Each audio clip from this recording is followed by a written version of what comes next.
Last summer, my cousin James and I took a weekend trip into the Catskills to disconnect. No phones, no GPS, just a map, backpacks, and the quiet. We hiked in about 10 miles and set up camp near a ridge that overlooked dense forest. No other campers nearby. Just silence, the peaceful kind that feels almost too quiet.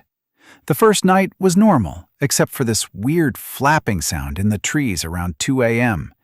Not wind, not wings, like something big dragging itself across branches. It stopped after a few minutes, so we figured it was just an owl or something and went back to sleep. Night 2 is when things got real. We were sitting by the fire, trading dumb stories when we heard what sounded like a whistle. A single, perfect human whistle from deep in the woods. Not a bird, not wind, this was deliberate. James called out, thinking maybe a lost hiker was nearby. No answer. Then, from a different direction, another whistle. Closer.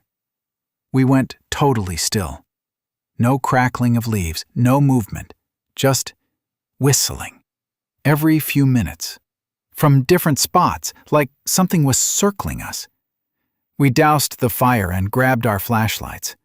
I had this awful sense that if we ran, it would follow. So we waited, sat in the dark, barely breathing. Around 3 a.m., James saw something. He whispered, "Don't move." His hand was shaking, pointing toward a tree maybe 30 feet away. I turned, and there was a figure, tall, thin, no flashlight, just standing there. I swear to God it had no face, like a blank smear where the head should be. My light flicked toward it, and it was gone. Gone. No sound, no running, just vanished. We didn't sleep. As soon as it was light, we packed up and speed-hiked the entire 10 miles back. No talking, just walking fast and not looking back. I tried to find stories like ours. Turns out there's old Catskill folklore about a thing they call the Whistler, a forest spirit that mimics humans, but it's not one. It watches hikers. Sometimes it follows them home. Anyway, we don't talk about it anymore. But I haven't been back since, and I don't think I ever will.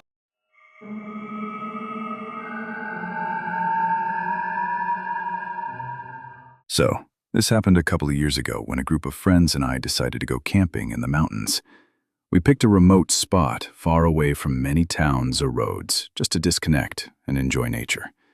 We had everything planned out: tents, food, firewood, the usual. The first night was pretty normal. We sat around the campfire, told some spooky stories, and laughed. But then, around midnight, things started to get weird. It started with the sound. At first, we thought it was just the wind, this low, eerie whistling noise that seemed to come from the trees. But it wasn't the wind. It was something else. One of my friends, Jason, swore he heard whispers, like faint voices carried through the air, almost like they were trying to talk to us. We joked it off, but deep down, I felt that chill creeping up my spine. The next morning, we noticed strange things around our campsite. Our food bags were torn open, but nothing was taken. Our footprints in the dirt showed odd patterns, like circles and symbols none of us recognized. We brushed it off, thinking maybe an animal or some prank, but that night was when the real terror began. Around 2 a.m., the whispers came back, louder and clearer this time. It wasn't just whispers anymore. It was almost like chanting. I remember clutching my blanket and trying to stay awake, but sleep was impossible.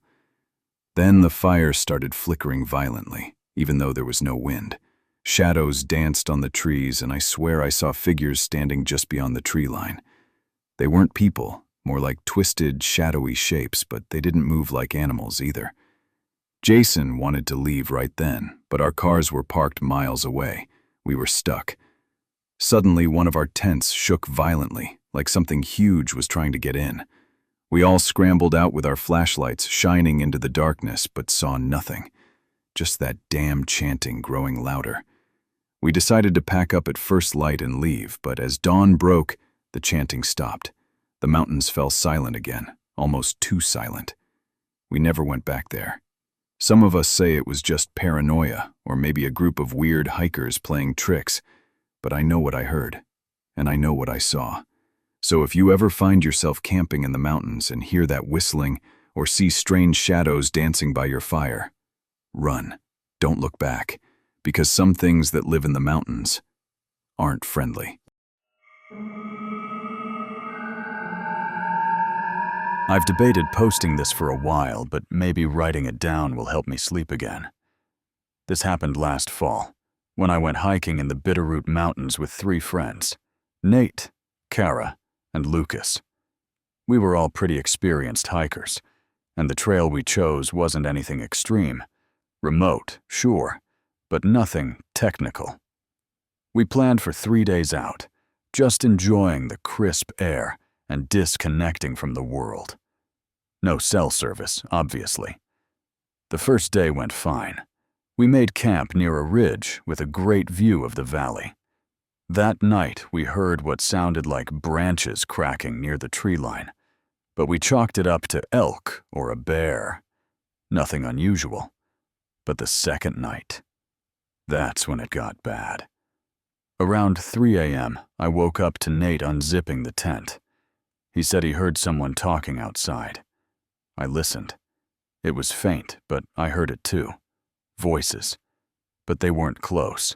They were echoing, weirdly like too many voices saying the same thing, over and over. Not English either. It sounded like chanting. Lucas poked his head out and said, "What the hell is that? Are there people out here?" But Kara, she was already pale. "Shut up," she whispered. "Just listen." That's when the chanting stopped. Dead silence. Then, footsteps. But not normal footsteps.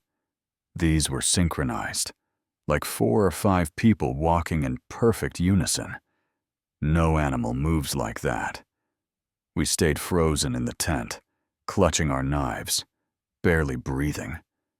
Then we saw the lights. Not flashlights. Not fire.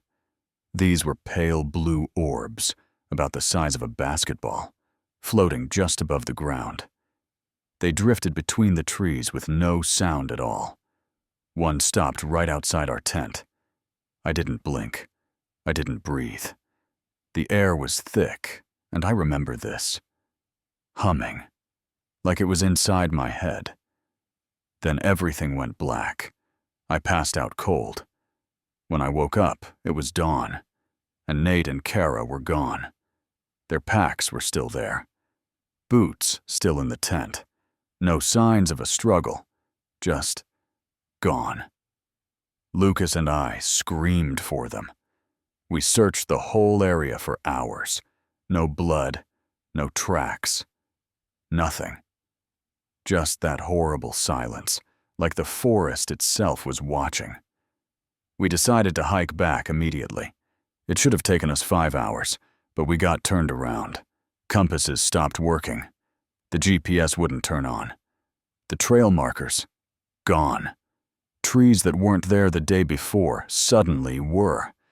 It was like the mountain didn't want us to leave. That night, we didn't make a fire. We didn't talk. We just huddled in the dark, too afraid to sleep. At exactly 3:13 a.m., the lights came back. No footsteps this time, just the orbs, gliding silently through the trees. One hovered just outside our tent again. Lucas whispered, "Don't move. Don't even think." But I did move, just a little. I think I blinked or flinched. There was this snap, like a pop inside my ears. I blacked out again. This time, when I woke up, Lucas was gone too. I was alone. I don't remember how I made it out.